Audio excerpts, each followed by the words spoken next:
Alright guys, welcome back to another Opera Omnia video where we're going to be talking about my top favorite utility characters that I have used during the SHINRYU era or still currently use till this day. Now, when I mean by utility characters, I'm mainly talking about those characters that, you know, have like different mechanics within their kits, either like one or really like two or more.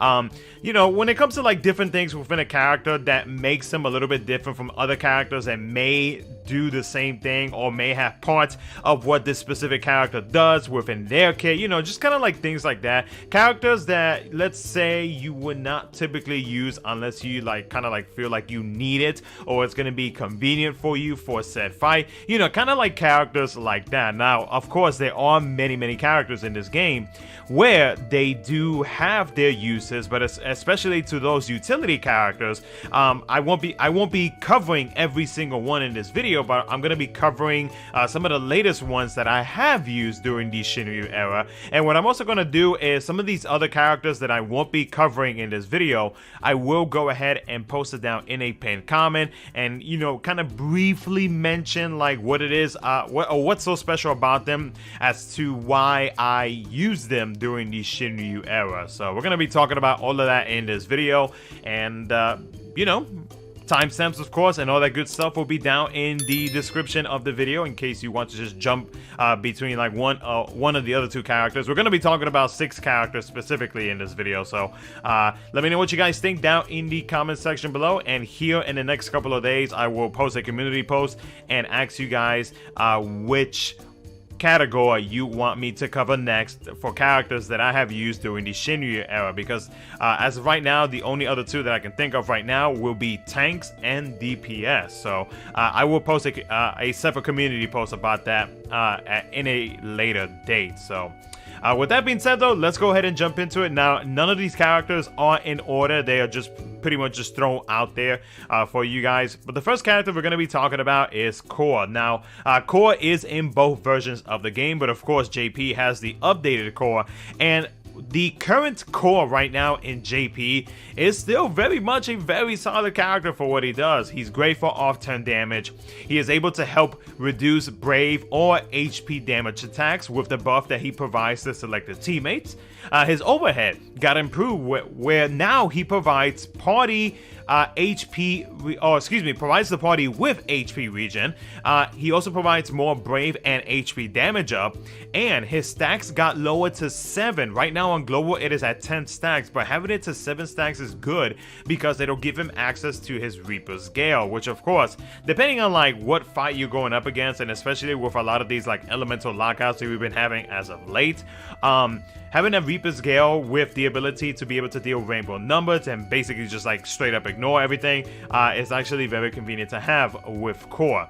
Now, his FR ability grants him a 40% chance to deal those rainbow numbers. It also provides the party with a 30% Brave damage up and a 50% Brave and HP damage resist stuff. So he's providing, not only is he providing additional Brave or the ability to be able to deal additional Brave damage for your party, but he still continues on, and it's almost like he's basically giving that one buff from his skill 1 and skill 2, but to everybody via his FR ability. So it's good to know that aside from the off-turn damage and everything like that, and especially, you know, if the enemy is attacking a selected target with the buff that he grants, there's just going to be more off-turn damage, then at least we know that for any AoE attacks, he is able to help reduce Brave and HP damage while his FR ability is active.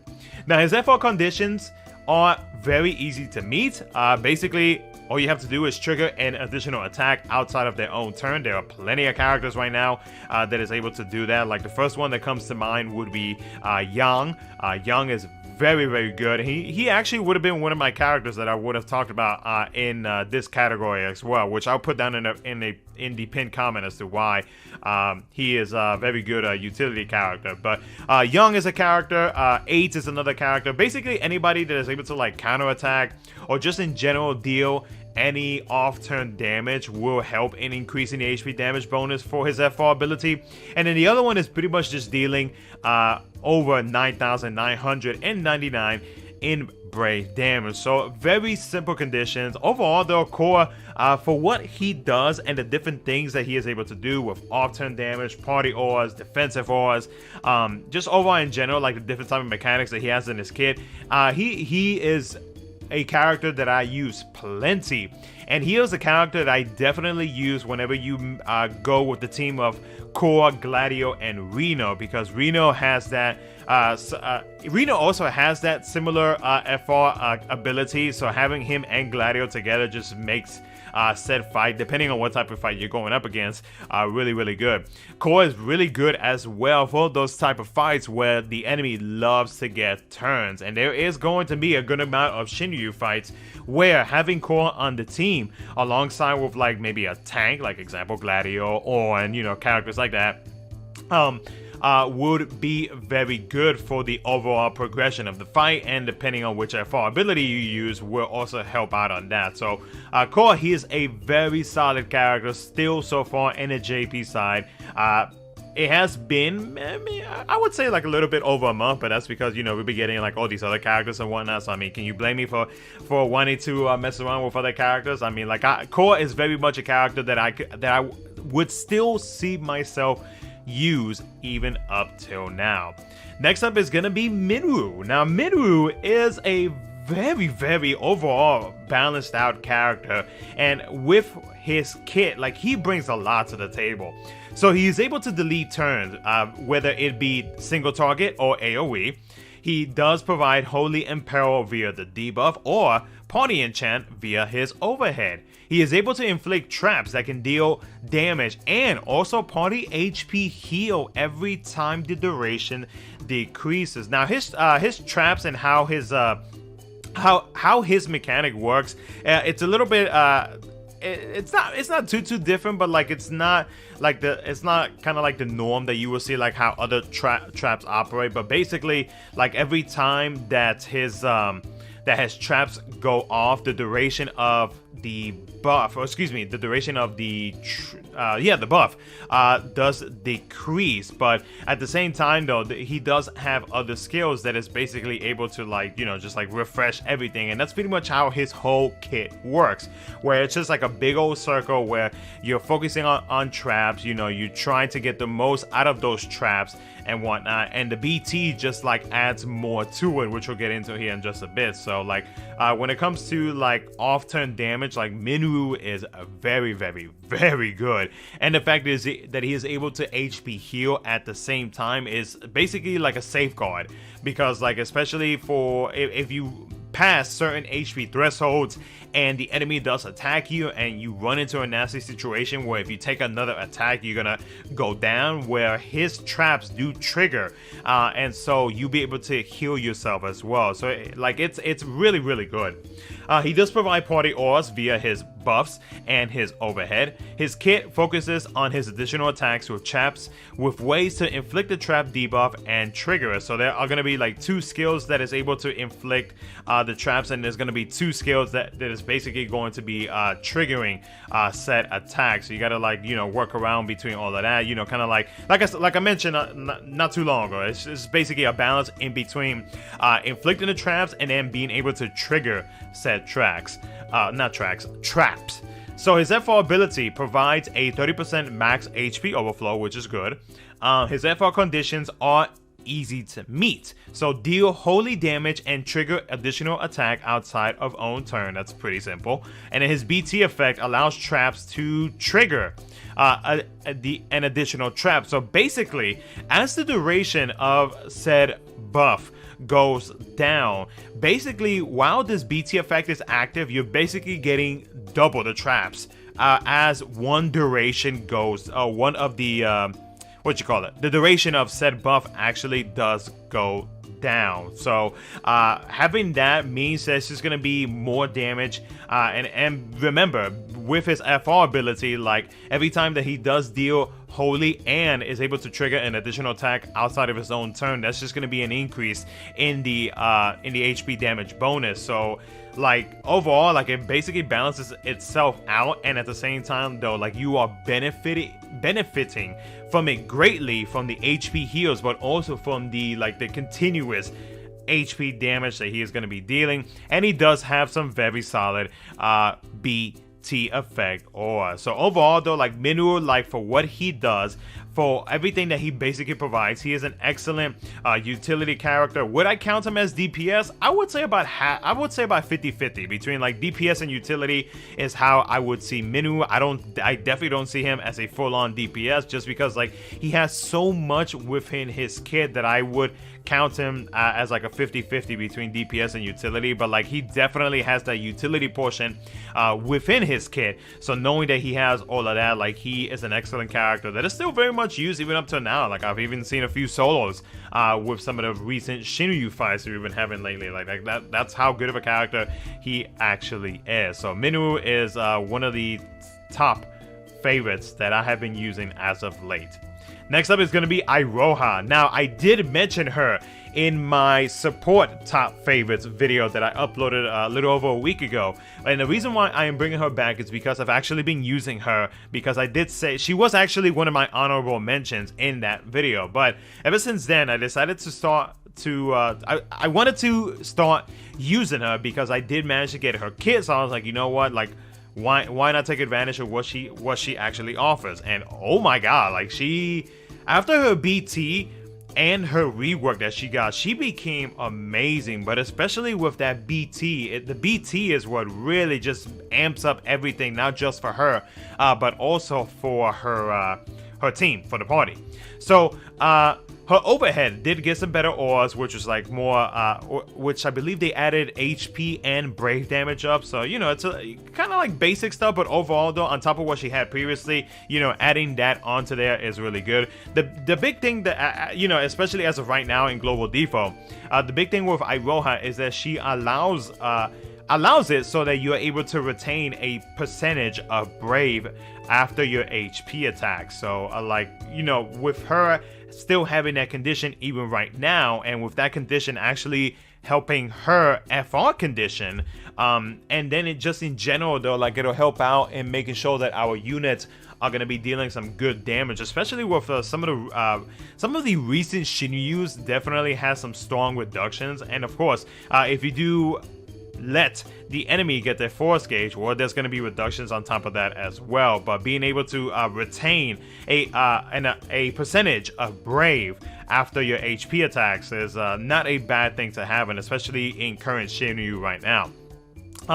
So with her BT, the eye catcher will be that based on the stack count of a BT effect, which there is a max stacks of 5, will grant the party the ability to deal additional fixed HP damage, which is basically the general Leo effect, but it's on steroids. That's pretty much how I can sum it up.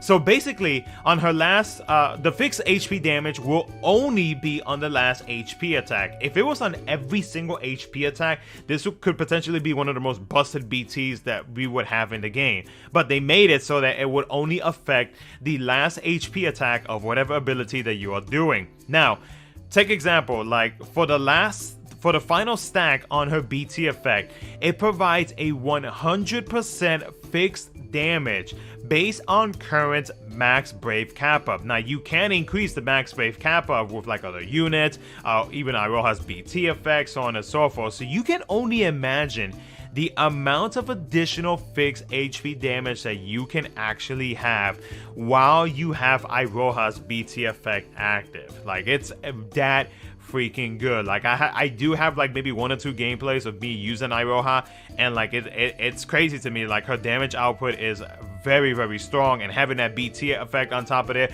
it really just makes every single character on your team look like they have gone to the gym or some mess like that. I don't know. That's like the only thing that comes into my mind right now.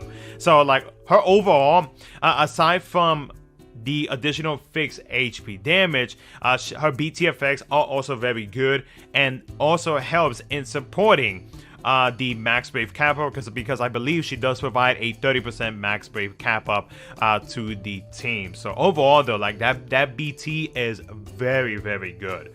Her FR conditions for her FR ability are easy to meet.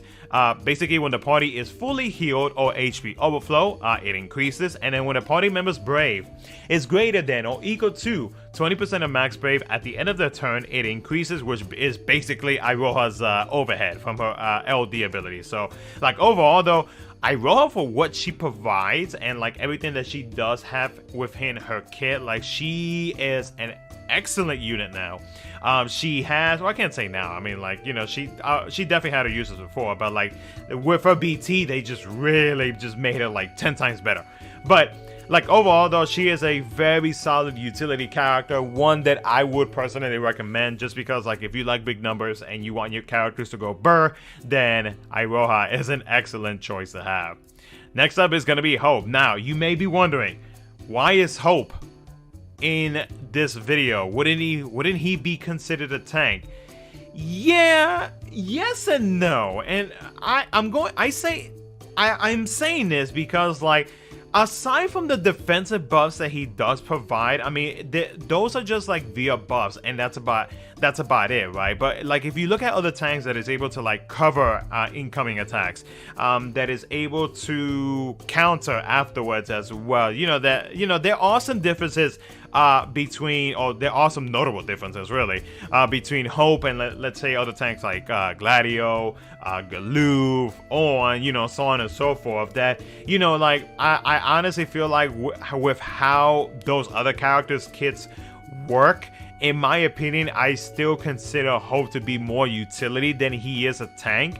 I mean, he does have tanking or ways to be able to tank attacks and whatnot, or to be able to reduce the amount of, like, brave and HP damage, don't get me wrong. But, like, to me, with the other things that he does, in my opinion, he is more of a utility character. So he does provide the physical and magic damage resist buffs, and those buffs are framed. He does provide HP overflow. Previously it was with LD only, now it is LD and EX. And he does provide some very strong brave battery as well. His overhead got a very good upgrade with more defensive auras and offensive auras. Like, they are some very, very solid auras. And if you want to check them out, like, check out the City of Compendium's website. Go look at his overhead, and, like, you're gonna see, like, his auras are very, very good. He is able to inflict the magic resist down debuff, so that way any units that deal magic brave damage will be able to deal weakness damage. His FR ability is a very strong one and used by many due to how high the HP damage bonus increases. Literally, Hope can increase his own force gauge by like 125, something like that. So, like, it's just an easy 999, like, and you still will be able to have at least at the minimum like 3 uses for, like, I don't know, let's say and across to be able to, like, just spam EX and just, like, straight up destroy the enemy. Like, that's how quickly you're able to increase his force gauge. He is also a very good FR charger with his skill 1 and skill 2, obviously. You probably have seen, like, gameplays from myself or other JP content creators just spamming the heck out of skill 1 and skill 2. Now, his FR conditions, they ain't too bad to meet. So whenever a party member except for Hope recovers brave, it increases. Whenever Hope recovers brave to the party, it increases. And then after party member acts, while there are 13 buffs active, then it does increase as well. So, like, overall though, for what Hope actually does with the defensive buffs that he does provide, but if you don't take a look at that, and especially, like, if you don't look at, like, the little bits of the tanking portion that he actually does, or not tanking, but, like, the little bit of defensive parts that he provides for his team, and you take a look at the the healing, the HP overflow, strong battery, very good auras, and then able to inflict magic resist down, and his FR, like, I mean, just basically making it super easy for everybody to deal some very strong numbers. And, like, for me, myself, and, again, you don't have to agree with me on this, but, like, for me, Hope is a very good utility character, and it is one that I myself would highly recommend whenever he does drop. So, very good character, still use him to this day, regardless if I use him as an FR charger or if I use him to be able to support my team. Next up is going to be Lilisette. Now, Lilisette is probably going to be another character that some of you guys might question, because you're going to be like, Lilisette? debuffer? Like what's going on here? Yeah, she is a debuffer. Oh, she does inflict the enemy with debuffs, but I mean that's not the only thing that she does. So Lilisette, Brave Battery with most skills, and she provides some very strong Brave Battery. So I like that. I like that about her. Aside from like everything else that she does, or just like everything in general that she does, like she does provide some very good Brave Battery. She does heal the party and even includes HP overflow via her LD ability. She does provide some solid supportive party auras, solid debuffs, 100% party critical hits radar. Reason why I included this is because there are gonna be some SHINRYU fights where you won't be able to break the enemy, and you know, for global players, you guys have encountered Lufenia Plus fights, like take example Sephiroth, where you were unable to deal any crit damage because Sephiroth couldn't get broken. So having Lilisette on the team and having that specific buff for the party is very good, even during the SHINRYU era, because it's going to help you out, especially with those bosses that do not want to or do not let themselves get broken. She is a good FR charger via her skill 2. Her FR ability provides a 30% brave gains up, and all enemies get a 30% speed down. Now her FR conditions are very easy to me. Like they are probably, in my opinion, like, well, no, they are like, they're very easy to me, is what I'm trying to say. So basically, deal critical brave damage, very easy, and especially with Lilisette on the team, providing that 100% critical hit rate up. Easy peasy on that. Attacking a debuff target, and the more debuffs, the better. So that is very easy. Again, Lilisette, she is able to do that. Call abilities, I don't know, like other characters that may inflict a debuff or two, you know, can help out while her force gauge is active. And then any unit can pretty much work for her FR ability. I mean, the conditions for her FR ability are extremely easy. Practically any character can actually meet that. And even if, let's say, they can't deal, or excuse me, they can inflict debuffs onto the enemy, like, again, call abilities. You have your teammates that can help you out with that, you know, so on and so forth. Critical brave damage. Really the only character that I can think of that, actually, no, not really.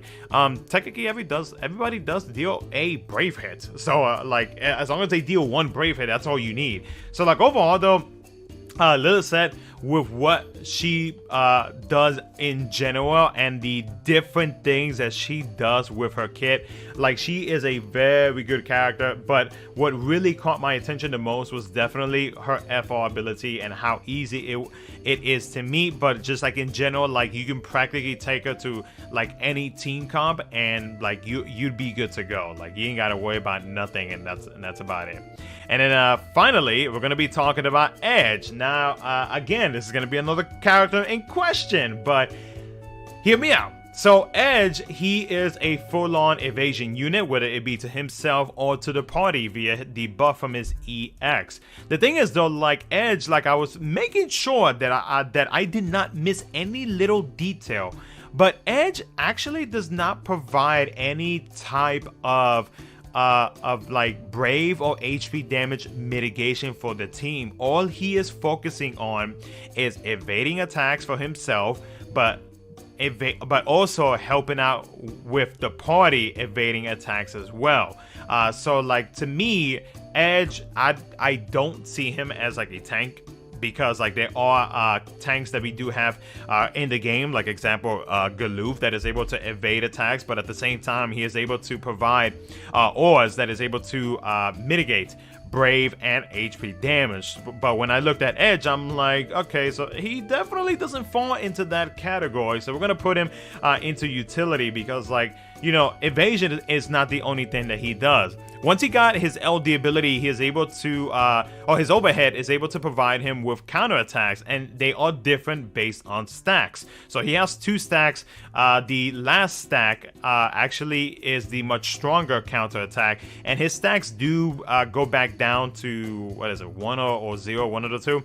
So his stacks do refresh after you reach max stacks, but that's actually not a bad thing, because like he will still be able to counterattack. His counterattacks are good. It's just that, of course, the last one is like the best one out of his counterattacks. Now his overhead provides party aura, so brave damage up, stolen max wave overflow up, and HP damage up.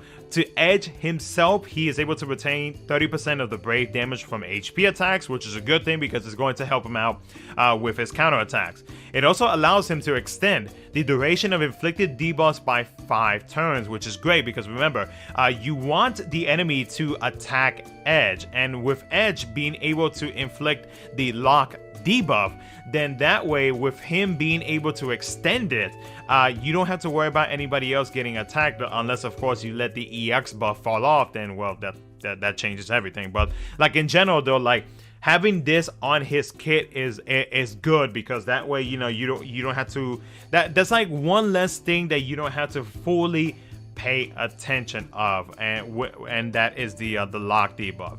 And then the last thing is going to be that he is a great unit to avoid getting hit by debuffs. So you know, as long as you have his EX buff or just in general like his evasion buff will help him out to avoid any debuffs. He is great to use with certain FR abilities. So any FR abilities that let's say you have to evade attacks. So the first one that comes to mind is his boo, Rydia. Right, like Rydia with her FR ability is able to provide evasion for the entire party. So like him being able to counterattack and evade at the same time will be able to increase Rydia's force, or excuse me, her HP damage bonus. Because every time that you evade an attack while her FR ability is active, then it actually goes up by 50%, which is nasty. And then finally, off-turn damage. Remember, Edge, he does have counterattacks within his kit, and there are plenty of FR abilities that excuse me, there are plenty of FR abilities that is able to excuse me, let me refresh that. There's plenty of FR abilities that with off-turn damage will be able to increase the what you call it, the HP damage bonus. I'm gonna leave that part in there, I don't care. So like Edge overall though, like he can definitely be set in many different types of team cons, but like overall though, with the upgrades that he gets and whatnot, like he becomes a much better character. He's a strong utility unit, and again, you know, some of the like 3 of the characters that I mentioned in this video, I don't blame anybody for questioning it, but like that's just the way that I see a character. You know, if they have different mechanics within their kit, then I count them as a utility character. You know, you are more than welcome to, you know, state your own opinion about that, but that's just the way that I look at it personally. So but yeah guys, I mean, other than that, that's gonna be it for the video. Again, I will be posting down in the pinned comments other characters that I did not mention in this video in case you are curious about them. And if you are curious about a character, do let me know in the comment section below. If they are a utility character, then I will let you know whatever it is that you ask for. So anyways though guys, it's gonna be it for the video. Thank you so much for watching, and again, I will be posting a community post in a couple days from now whenever this video gets uploaded, and I'll let you guys vote on the next category, whether it be tanks or DPS. So thank you so much for watching. I'll catch you guys in the next one.